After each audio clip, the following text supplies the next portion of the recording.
अस्सलाम वालेकुम। हमारा आज का बायोलॉजी स्टूडेंट्स का सेकंड ईयर के स्टूडेंट्स का पहला लेक्चर है और ये चैप्टर का नाम है होम्योस्टेसिस।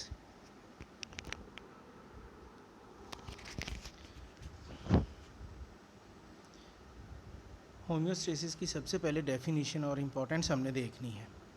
होम्योस्टेसिस एक ऐसा मैकेनिज़्म है, it can be defined as, कैसे आप इसको डिफ़ाइन करेंगे, ये एक ऐसा मैकेनिज़्म है जो कि इंटरनल एनवायरनमेंट को प्रोटेक्ट करता है। It is the protection of internal environment of a living organism from the harms and fluctuations of external environment.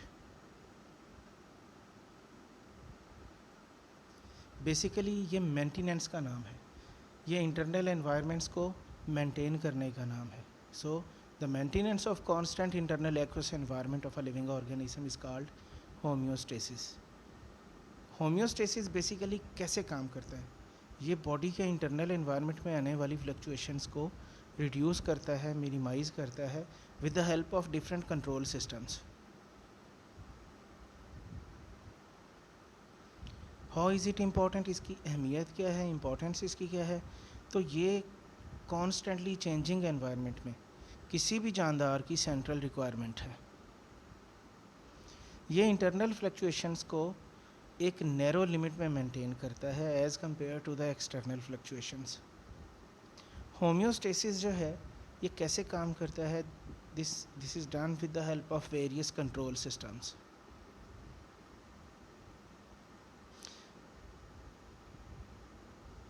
There are 3 susceptible components of internal environment of an organism। किसी भी जानदार के जो internal environment में 3 ऐसे component हैं जो बहुत ज़्यादा susceptible हैं, main which can be affected by the external fluctuations. इनमें शामिल हैं वाटर, सॉल्यूट्स और temperature. These are controlled by, कैसे ये कंट्रोल होते हैं, अगर वाटर, सॉल्यूट और टेम्परेचर में फ्लक्चुएशन आए तो ये कैसे कंट्रोल हो जाती है। Number 1 is osmoregulation, simply regulation of osmosis और वाटर रेगुलेशन। ये एक ऐसा मैकेनिज़्म है जो वाटर और सॉल्ट के बैलेंस को मेंटेन करता है। Number 2 comes the excretion which is the removal of metabolic waste, nitrogenous waste from the body. And then comes the thermoregulation, ये एक ऐसा प्रोसेस है जो बॉडी के इंटरनल टेम्परेचर को मेंटेन करता है with in a tolerable limit. तो स्टूडेंट्स बेसिकली हमारे इस चैप्टर के यही 3 कंपोनेंट्स हैं। हमारा पहला कंपोनेंट इस चैप्टर का ऑस्मो रेगुलेशन होगा, प्लांट्स में भी एनिमल्स में भी। Then will come the excretion, अब प्लांट्स में भी पढ़ेंगे, एनिमल्स में भी। और फिर लास्ट हमारा इस चैप्टर का जो कंपोनेंट है दैट इज़ थर्मो रेगुलेशन, ये भी प्लांट्स में पहले आएगा और फिर एनिमल में। होम्योस्टेसिस एक सेल के लेवल पे कैसे वर्क करता है तो किसी भी जानदार के इंटरनल और एक्सटर्नल एनवायरनमेंट के दरमियान एक कंट्रोल सिस्टम है। अगर हम सेल की बात करें तो ये कंट्रोल सिस्टम सेल की प्लाज्मा मेम्ब्रेन है। ये कंट्रोल सिस्टम जो है, we know plasma membrane is partially permeable and it allows various substances to get in and out of the cell. तो ये कंट्रोल सिस्टम जो है वाटर को, सॉल्यूट्स को और बहुत सारे मेटाबोलाइट्स को एक लिमिटेड रेंज के अंदर मेंटेन करता है। होम्योस्टेसिस का हरगिज़ मतलब आपने यह नहीं लेना कि जो इंटरनल एनवायरनमेंट है वो फिक्स रहेगा। चेंजेस जो हैं वो इंटरनल एनवायरनमेंट में भी आती हैं।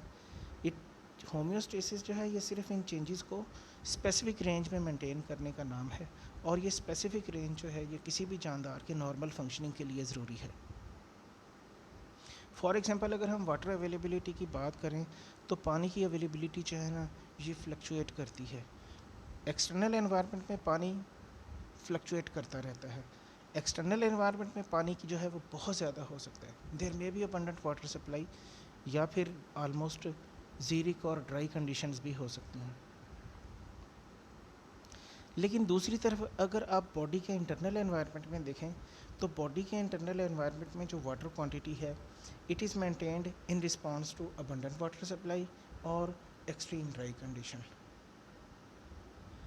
कंट्रोल सिस्टम जो है ये कभी भी ऐसा नहीं करेगा कि अगर वाटर सप्लाई बहुत ज़्यादा है तो बॉडी फ्लूइड्स जो हैं दे बिकम फ्लडेड, और सिमिलरली ये बॉडी फ्लूइड्स को डिहाइड्रेट भी नहीं होने देगा। यानी अगर बॉडी को वाटर सप्लाई बहुत ज़्यादा है, किसी ऐसे एनवायरनमेंट में है जानदार जहाँ वाटर अवेलेबिलिटी बहुत ज़्यादा है, तो ये फ्लडिंग से भी बचाएगा और ये कंट्रोल सिस्टम जो है एक्सट्रीम ड्राई कंडीशन में बॉडी को डिहाइड्रेट होने से भी बचाएगा।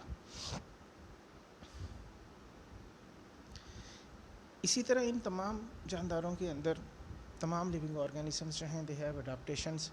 ये अडाप्टेशन ड्राई कंडीशंस में वाटर कंजर्वेशन के लिए हैं, और in case of abundant water supply, अगर पानी की सप्लाई बहुत ज़्यादा हो तो इन अडाप्टेशंस की मदद से जानदार जो हैं सरप्लस वाटर जो हैं ये इसको रिमूव करते रहते हैं। इनफैक्ट इन अडाप्टेशन की वजह से जो है ना ये लिविंग ऑर्गेनिज़म एक्सटर्नल फ्लक्चुएशंस को टॉलरेट करते हैं। हमारा नेक्स्ट टॉपिक है कि कंट्रोल सिस्टम क्या है और ये कैसे काम करता है। तो कंट्रोल सिस्टम होम्योस्टेटिक रेगुलेशन के लिए कंट्रोल सिस्टम ज़रूरी है। तो कंट्रोल सिस्टम जो होम्योस्टेसिस जो है कंट्रोल सिस्टम की मदद से ही काम करने वाला मैकेनिज़्म है। लिविंग कंट्रोल सिस्टम जो है ये बिल्कुल ऐसे ही काम करता है जिस तरह एक फ़िज़िकल कंट्रोल सिस्टम काम करता है, और इसके जो हैं वो 3 कंपोनेंट्स हैं। दीज आर रिसेप्टर्स, रिसेप्टर आएगा सबसे पहले, उसके बाद कंट्रोल सेंटर है, और फिर है इफ़ेक्टर।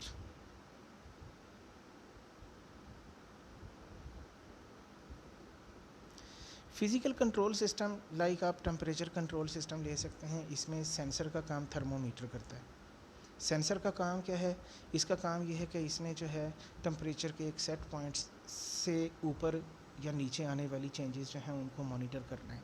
उसके बाद जो है ये कंट्रोल सेंटर को सिग्नल सेंड करेगा, और कंट्रोल सेंटर जो है ये एक्शन लेता है, it takes necessary action.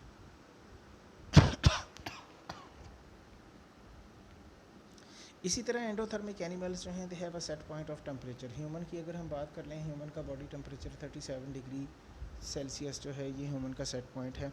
Receptors जो हैं थर्मोसेंसर्स जिन्हें आप कह लें, they are present in the skin and in the hypothalamus, और ये क्या करते हैं? ये टेम्परेचर में आने वाली चेंजेस को डिटेक्ट करते हैं। उसके बाद जो है ये रिसेप्टर्स जो हैं ये कंट्रोल सेंटर को जो है वो इम्पल्सेस या सिग्नल आप कह लें या मैसेजेस कह लें, आप ये सेंड कर देते हैं, और फिर कंट्रोल सेंटर जो है ये एक्शन लेता है, और ये एक्शन 2 तरीक़ों से लेगा। ये या तो कूलिंग यूनिट स्विच ऑन कर देगा या फिर जो है हीटिंग यूनिट जो है वो स्विच ऑन कर देगा। ये सारा मैकेनिज़्म जिसमें एक सेंसर जो है चेंज को डिटेक्ट करता है, फिर सिग्नल सेंड करता है कंट्रोल सेंटर को, और कंट्रोल सेंटर जो है वो इफेक्टर्स के ज़रिए एक्शन लेता है। This mechanism is called feedback mechanism. Effector आम तौर पर जो हैं they show an inverse response to the change in external environment. तो अगर इफेक्टर्स जो हैं एक्सटर्नल चेंज को अपोज करें, उसके मुताबिक जो हैं वो तो अगर इफेक्टर्स जो हैं if they show inverse response, opposite response show करें एक्सटर्नल चेंज को, then it is called a negative feedback. तो अगर फॉर एग्जांपल सराउंडिंग टेम्परेचर ज़्यादा है तो इफेक्टर्स क्या करेंगे? They will switch on the cooling system. तो बेसिकली ये नेगेटिव फीडबैक जो है ये एक करेक्टिव एंड प्रोटेक्टिव मैकेनिज्म का नाम है।